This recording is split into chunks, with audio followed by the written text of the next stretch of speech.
सांगलीमध्ये महाविकास आघाडीची डोकेदुखी वाढण्याची शक्यता आहे। उद्धव ठाकरेंनी सांगलीत चंद्रहार पाटलांची उमेदवारी जाहीर केली होती, त्यामुळे काँग्रेसमध्ये तीव्र नाराजीची लाट उसळली आहे। त्यातच आता सांगली लोकसभा मतदारसंघातून काँग्रेसचे नेते विशाल पाटलांनी अखेर सांगली मतदारसंघातून अपक्ष उमेदवारी अर्ज दाखल केला।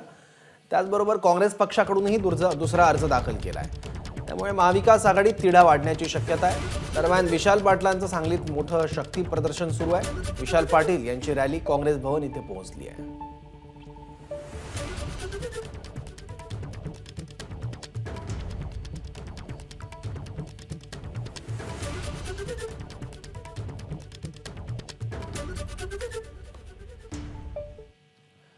दरम्यान काँग्रेसचा एबी फॉर्म मिळेल असा विश्वास विशाल पाटील यांनी व्यक्त केलाय, तर ठाकरेंनी उमेदवार मागे घेतल्यास एबी फॉर्म तयार असल्याचं नाना पटोले यांनी सांगितलंय।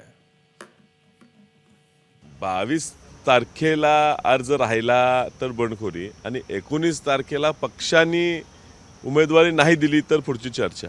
मला अजून विश्वास वाटतो की एकंदरीत परिस्थिती पाहता ह्या जिल्ह्याची काँग्रेस पक्षाची ताकद महाविकास आघाडी कसं भाजपला पाडू शकते हा विचार त्यांनी जर सारासार केला तर ह्या ठिकाणी 19 तारखेच्या 3 वाजेपर्यंत काँग्रेस पक्षाचे एबी फॉर्म हे निश्चित त्या ठिकाणी माझ्या नावाचं जमा होईल।